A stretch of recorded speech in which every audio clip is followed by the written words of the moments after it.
Hi guys, and welcome to a new video on Sonal's Life. So, the last video that I did was a review of the entire G1 where Sabre Jr. brought it home. And literally maybe a week and a half later, all of the stars were in America for the New Japan Collision show in Washington. Now, of course, I got up, the show started 12 a.m. our time. That's excluding the pre-show. And I guess you could say, well, Sonal, why didn't you just stay up? I need my sleep. So I went to bed, woke back up again, and I was ready for the card. It was really good. There was a nice mix of New Japan stars, New Japan Strong stars. We had Stardom on it. So I'm going to do a quick review of everything that happened, and we'll see what's going to happen going forward. Because remember, after this, we have the Destruction Tour. And then, of course, King of Pro Wrestling and Royal Quest here in the UK, which, yes, guys, I did get tickets for. So if you're going to be there, make sure to give me a shout out. So yeah, let's get going on the review. Okay, so let's go through the card. At this point, I haven't actually had time to watch the pre-card, like the pre-show. So I'm just going to read through what the matches were. So we had the Strong Survivor match, which was Matt Vandergriff, who was in the New Japan Academy, versus another New Japan Academy, Alan Breeze. So for anyone who doesn't know, this is, I guess, like the LA version of the New Japan Dojo, because we don't have the Noge Dojo and the LA Dojo anymore. We have the New Japan Academy, which has some of the top guys helping, including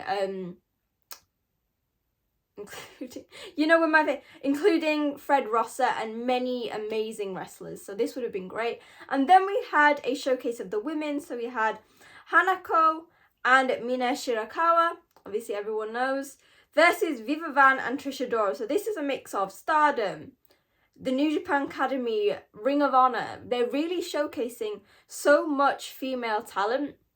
And if you think about it, this is one of the things that people have grievances about New Japan.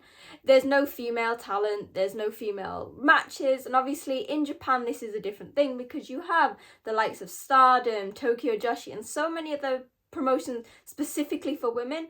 But in America, they've taken the Strong brand and honed it to create that place where you can have male and female stars working together. So this is like one of the reasons I quite like the New Japan Strong cards.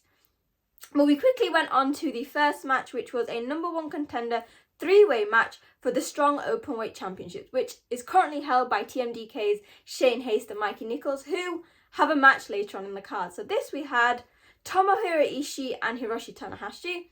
I was trying to think of a name for them, like Golden. No, that was when he was a Kota. The Stone Aces, the President Pitbull, the Ace Pitbull. I mean, if anyone has a better name, please let me know. We had Robbie Eagles and Bad Dude Tito, obviously a TMDK duo. Just the point, so remember this is the Openweight Strong Championships, which is why you have heavyweight Tito with junior heavyweight Robbie Eagles. And surprisingly, as a UK native, we had James Drake and Zach Gibson. You might be aware of them. They made a very grand appearance at All In at Wembley after the tag match where they attacked FTR. So it's always nice seeing some familiar faces who aren't New Japan guys. It was a very good match between the three teams. Obviously so different. Heels, baby faces in the case of TMDK tweeners. And I think like realistically any of them would have been perfect challenges. But it's New Japan at the end of the day. So we had Tomohiro Ishii and Hiroshi Tanahashi picking up the win. Now this is really relevant for what happens after the Strong match. So keep an eye on that. We then went back to a more traditional format for New Japan shows where we had a preview match. So we had members of Chaos and Hontai with Rocky Romero, Yoshihashi, and Kevin Knight facing the War Dogs, David Finlay, Driller Maloney, and Clark Connors. On the final day of G1, so when the final was there was a multi-man tag match and Yoshihashi shocked the world by pinning IWGP Global Champion David Finlay. And of course, no matter whether it's a singles match, a G1 match, a tag match, if you pin the champion, you get a shot. And so Yoshihashi was like, why wait? I know you have a string of people that you need to face after losing in the G1, but I want to be the first. This was a really interesting match. You obviously have typical baby faces versus the typical heels. Funnily enough, even though Rocky and Yoshihashi have been teaming for much longer, they said, I think it was last time that they teamed together was 2021. So the War Dogs was much better, like, cohesion and chemistry. And obviously they were really playing up the heel antics. Like, I'm still going to question whether Drilla Maloney is the IWGP Junior Tag Champion. Like, not because I know he's the champion, but that man is not a junior heavyweight. I'm going to say this, and I think a lot of people have. But yeah, this was a really nice match with some very good interactions between all 6 men. At the start, I was like, well, Rocky Romero's in this match. He's obviously going to get pinned. But Kevin Knight shocked everyone by pinning one of the IWGP Tag Champions and, I guess, staking a claim for the title. Now, he is obviously always teaming with Kushida. Whether he's going to go forward with him or not is going to be interesting, because we saw in the past, especially during the Best of Super Junior Tag League, I believe, that it was Kushida constantly picking up the losses. So will he change that? And obviously after that, there was a massive beatdown of the War Dogs for the Hontai and Chaos Trio, obviously trying to showcase that, yes, they lost, but they are still the most dominant team. We then had a grudge match, I'm going to be honest. This was not my cup of tea. There was doors, there was tables, there was like all sorts, but this was a real New Japan Strong match. It was Fred Rosser and Tom Lawler, I can't remember the name of them, versus Jarrell Nelson and Royce Isaac. So this is all stemming from a storyline of they were all Team Filthy and then they turned on them. Personally, it wasn't it was like no DQ. It was a decent match. Like, it's not really my cup of tea, and I guess maybe because it's not a New Japan faithful, like in terms of storyline, it wasn't really my cup of tea. But in the end, Fred Rosser and Tom Lawler got the win. After It So Rightly came home, and after his appearance in All In at Wembley in the multi-man match, Zack Sabre Jr. had a very special, I guess, New Japan Strong showing when he faced Los Ingobernables de Japon's Titan. Now, Titan is currently the CMLL welterweight champion. And I think this was a really nice match showcasing the strong essence, that there was a lot of heavyweights versus juniors. Obviously, Titan is LIJ, one of the 3 juniors, and has not only been in multiple Best of Super Juniors, but teams with Bushi, like he did it in last year's World Tag League. Well, not World Tag League, Super Junior Tag League. This match technically should have been a very contrast of styles. Like, Titan is high-flying and strength, whereas Zack is Mr. Whiny Boy, so the best submission specialist in the world. But actually, there was a really nice balance between the 2 styles.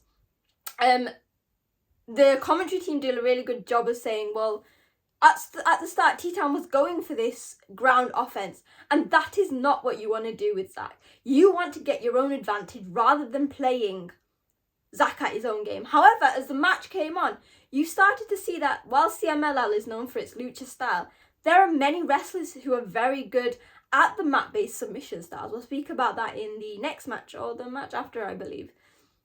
He was really going toe-for-toe. We know that Zack is very smooth and quick at these reversals, but Titan was doing the same, whether he was going from his high-fly offense to a submission, or whether he was managing to reverse, like some shades of Zack Sabre Jr., where he was reversing into a bridge. He did a Muta lock. There were some really beautiful essences. And of course, as the G1 winner, Zack was very much there like, I am going to prove why I won this. He could have easily taken some time off after the grueling schedule, but he has been wrestling in different countries for different promotions against different people, and this was another evidence of that. Now, while Zack got the win in the end, actually, I think that this benefited Titan a lot, because not only did he get some experience with a heavyweight and a submission specialist, but he also looked very good. I always say that an ability of a good wrestler is in winning, you not only make yourself look good, but you make your opponent look good. Like, Titan did not look weak. As a junior, he actually looked very strong, because there were so many moments where he could have won, where he could have done that quick 1, 2, 3 and pinned the G1 winner, which I don't know if they do it anymore, but remember in the past, as like, if you pinned the G1 winner in the G1, you would get a chance to take that spot at Wrestle Kingdom. Obviously, Zack is doing it at King of Pro Wrestling, but do you know what I mean? Like, there was many ways this could have gone, but it was a phenomenal match. And then we did another special singles, again, heavyweight versus, openweight, where we had IWGP champion Tetsuya Naito facing TJP. Now, you know Naito really does not give a shit about America. I like to think that he cares about the UK, But even though he came out in the big suit, there's a funny thing is you can always tell Naito's state of mind in a match. And his respect towards his opponent and how he dresses. And he wore his t-shirt, albeit it got taken off, but he put it back on. But he was facing the United Empire's captain, TJP. Now, TJP obviously is in a bit of a blunder. He failed to qualify for the G1, unlike fellow Empire member Callum Newman, and was one of the only men who actually wasn't in the tournament, bar Francesco Akira, who is firmly a junior and was never going to do it anyway. Now, I know people have mixed views on Naito. They believe he's washed up, his knees are not in the best state. However, New Japan are playing on that. The commentary throughout the entire thing, because TJP is obviously very proficient submission master himself, very technical. He was targeting that knee. And Vader Scott and Walker Stewart, shout out to them for being awesome as always, was really selling this idea of Naito's knee being, in nicer words, fucked up. And Naito was really selling it. So every time TJP went for a leg transition or a leg submission, you could see Naito writhing in pain. Personally, I think it has been one of Naito's better matches. TJP is a phenomenal wrestler. Ever since I started watching him in 205 Live, he is someone who has so much charisma. What was quite funny is Naito got a taste of, well, not his own medicine, but Los Ingobernables de Japon's medicine, when TJP hit him with the red mist, similar to what Bushi does. And even though that all happened, Naito ended up getting the pin. Now, we have known that his Destino has not been working out, so Naito has been doing some different variations of it. So today, last night, well, technically it's today when I'm recording this, he actually won with a Destino going into a roll-up. It was almost like a reverse snap one. And I think that this is really working because not only is it pushing this narrative that Naito might not be in the best condition, but that it doesn't matter what happens, he is going to do anything to get that win and to sort of stick a middle finger up to the people who are calling him washed. We then had a title match, so we had the Strong Openweight match, and this was champions TMDK, so Shane Haste and Mikey Nichols, versus a very different and unique pairing. It is the CMLs, Hechicero and Virus. Now, I have never seen Virus wrestler. He's quite a petite man. He is in his 50s, but we all know Hechicero is phenomenal. He has been picking up so much, not experience because he's basically learned, but so much exposure from all these big matches he's been having in different companies, including a phenomenal bout with Sabre Jr. And this match came about because in a past show, the duo actually pinned TMDK's, I think, Rob Eagles and Sabre Jr. and Bad Dude Tito to get a shot, even though it was a different combination. Now, this was a phenomenal match. I think what I'm going to say is TMDK, so Haste and Nichols, are such an underrated tag team duo. They have been wrestling together since 2008 and again come to really pushing this sense of how much cohesion the two have. Even using like references that we have for Los Ingobernables de Japón about how their communication is silent and how they almost feel what they have to do. You had a real mix of styles. So you got the athletic but slightly unpredictable Shane Haste, the more power or unpredictability of Mikey Nichols, the more mat-based technical style of Hechicero, and then Virus, who, goddamn, he's in his 50s, but he is high-flying, he's doing submissions. He is the perfect combination of everything. This match was actually really great. I didn't know what to expect, but the TMDK duo actually did retain, and after that, after winning the first match, Ishii and Tanahashi came out and challenged TMDK, but not only will they be facing each other, but it is going to be at Royal Quest. So I was very excited about that. We then had a rematch of some sort. So it was a special singles match between our boy Hiromu Takahashi and Mustafa Ali.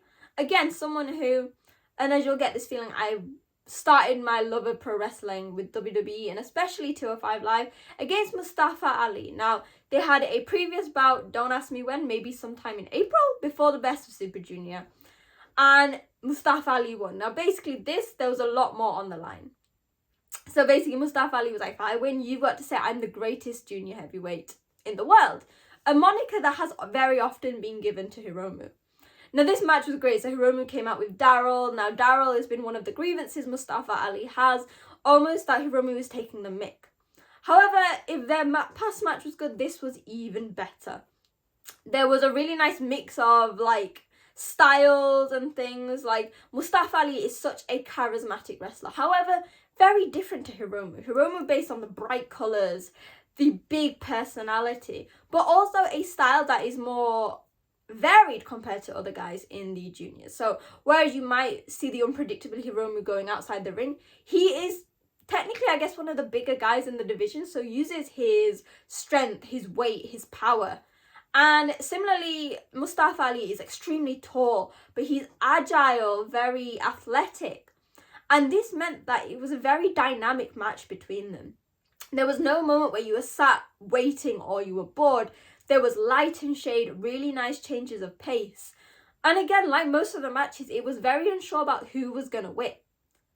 I quite liked it that the crowd would every so often pan to the members of the crowd who were holding Daryl's, and how Daryl, as always, plays a massive part in these kind of matches. In the end, with a time bomb, Hiromu got the win, so it's 1 apiece. And what was quite interesting was after the match, Mustafa Ali went to commentary and was basically like, right, we're 1 apiece. I want to do it again in the Best of Super Junior next year. Now, obviously, there was a big commotion about Mustafa Ali not being in it this year. A lot of talk about contracts and things. I think that it was another case of the media going crazy for like a rumor or something. But I would love Mustafa Ali to be in the Best of Super Junior. So, New Japan, give it us and give me Mustafa versus Hiromu Part 3. From one beautifully chaotic wrestler of New Japan in Hiromu Takahashi, we went to the fucking madman, you know. It was a battle for the New Japan Strong Openweight Championship. It was the champion, the fucking madman, my homeboy Gabriel Kidd, facing Lio Rush. Again, a beautiful example of the Openweight division. Lio is obviously a junior. He is part of Chaos, has teamed with Yo on several times, and has been part of the Best of Super Junior. Lio has not been in Japan for a while. He was meant to be in, was it the Best of Super Junior or something, and he had a really bad temperature. But I was worried that he wasn't with New Japan anymore, but his ability to do these strong shows showcases he is. So coming out, they were very flamboyant. This was really good. While the production might not have been great, the entrances were phenomenal. And this match was very quick, very fast. You have two very contrasting wrestlers. The speed and athleticism of Lio Rush facing the strength and the unpredictability of the fucking madman. Now, like I'm saying, it's like a broken record. Throughout this match, I did not know who was going to win because Washington is Leo's hometown, so the crowd were firmly on his side. However, Gabe was almost using this to his advantage. He was really healing it up, really showcasing his bastard side. Well, not bastard, he's not the bastard is Jake Lee, but you know what I mean. There was a lot going forward, and this match was from start to finish, it had the crowds hugely invested. They were cheering every time Lio Rush would kick out. The screams were really huge because it's like, dude, this is our hometown guy. He's been through a rough patch. We want him to win. In the end, Gabriel Kidd got the pin. It was quite a vicious ending cycle. Like, Lio kept kicking out. But in the end, Gabriel Kidd got the win, and he is still our fucking madman. Like I mentioned earlier on, the nice thing about the New Japan Strong shows is the presence of female wrestlers. And obviously, the main event of this was no exception. It was for the New Japan Strong Women's title with Mercedes Moné and Momo Watanabe from Stardom. Now, this was the perfect main event. Now, I know Walker was saying that many of the other matches in another world could have been the main event, but this was the perfect match. Now, Mercedes had a lot to prove because her match against Britt Baker at AEW's All In wasn't given the best reaction, I guess from no fault really of Mercedes herself, but she had a lot to prove. Similarly, Momo Watanabe is an amazing athlete. Not that she had anything to prove, but she wanted that title. She wanted to take it back to Japan, even though technically the Strong title is based in America. This match was amazing. It was hard-hitting. It was a contrast of styles and personalities, but two women who love professional wrestling at the core. And what I love is that commentary, I keep hyping up commentary, but you don't understand this. For people who don't watch Stardom or don't know New Japan that often, they are vital to it. And I like how they were bringing up the different schedules. So while Mercedes is traveling worldwide, compared to Momo and her Stardom schedule, it's probably not as vigorous. But also saying the different women's careers. And what I love is how much the crowd is invested. After a very long show, there is the ability of crowds to be deflated. However, the ending matches, including this main event, had crowds on their feet cheering. There was a split between CEO, Momo, and I loved the contrasting of fans' views. And I really think that this match could have gone on for longer, but I think it was a perfect length for both women to showcase what they could do. But not where, like I said, not where the crowd's out. In the end, tap out win, Mercedes got the win, and it was a perfect end to a really good show. Now, obviously we have the Destruction Tour coming up. We've got title matches galore, all leading up to King of Pro Wrestling and then Royal Quest. So I don't know whether you guys watched it or whether my review will make you want to watch it. But let me know in the comments, what do you think of the matches? Did you think of the card? What stood out the most? And what are your thoughts ahead of what is going to happen in New Japan? We are on the final stretch, like the final third stretch towards Wrestle Kingdom, the biggest time of the year for New Japan. So let me know your thoughts in the comments. Follow me and tweet me at social media at wrestling_chat. Make sure to hit like, share and subscribe because I will be back with a lot of content coming up. So yeah, hopefully you guys enjoyed the show. Hopefully you guys enjoyed the video and I will see you guys soon. Bye!